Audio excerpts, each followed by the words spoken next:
Hey school friends, so in this video I want to go over how you can create a course in your classroom and how we organize them. So when you log into your community, you'll go to the classroom tab and then you click on new course. So first we're going to give this course a name. And then you're going to want to give it a description, and you're limited to 500 characters, but you need to make sure that your members know what the course is about. Then you have some choices on how people are going to be able to access the materials in the course. So the default is all members can access.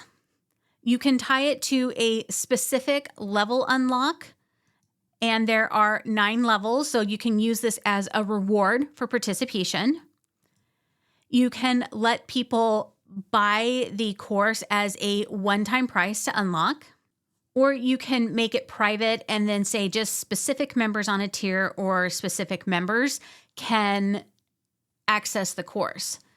You also have this toggle button to say or members on or above a specific tier. So for example, I might want to have a one-time purchase price.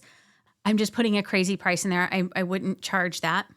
And then say, but if you're on my premium or VIP tier, you can get this course included in your subscription fee, right? So we'll just say that this is for VIPs, or you can pay up front.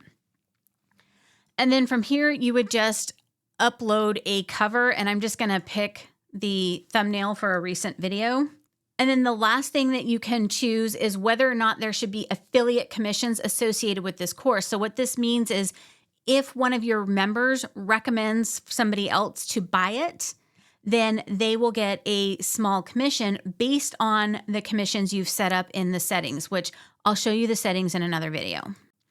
And I almost forgot to say that in the bottom left-hand corner of the Create a Course window, you've got this Publish toggle button that's automatically turned on. So what this means is that as soon as you create the course, then everybody in the community can see it. But if you're not ready for people to see it yet, you can toggle that off and it will be a draft only. As the owner or admin, you'll see it as a draft status, but your community members won't until you toggle that button back to published. If I wanted to publish right away, I would just click add.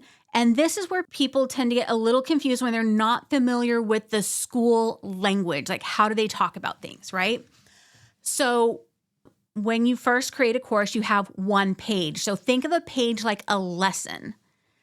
You can create folders for those pages. So think of that like a traditional module for those who are used to either taking courses or preparing courses. So in this case, I might have a module for this How to School, and then I might have another module for how to do World of Warcraft, right? Now, each of this page that was automatically created can now be moved underneath a folder so that all the topics are grouped together. Now, if you want to create additional pages, you have 2 choices. You can go up to the 3 dots next to the name of the course, and you can add a page, or you can go to the 3 dots next to an individual module or folder, and then add a page in the folder. Once you have your page, you can click on the pencil icon and then start adding your content. And I'm not going to go deep into all the things that you can add right now. We can do that in another video. If you guys are interested, just drop me a comment below. But I will point out a couple of things.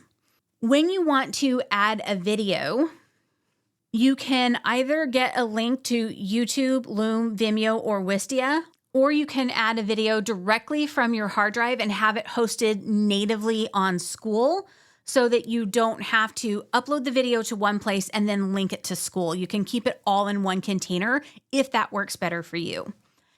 If you have a PDF or a document or a link to something that you want to share as part of this page, you can click the Add drop-down at the bottom left-hand corner of the new page dialog box and just click Add Resource Link or Add Resource File. and then click Save on the bottom right-hand corner when you've added everything that you want to, and now you have your page associated with your module. Now, in this case, I accidentally on purpose put this in the wrong folder, so then I can drag and drop it into the correct folder, and we're good to go.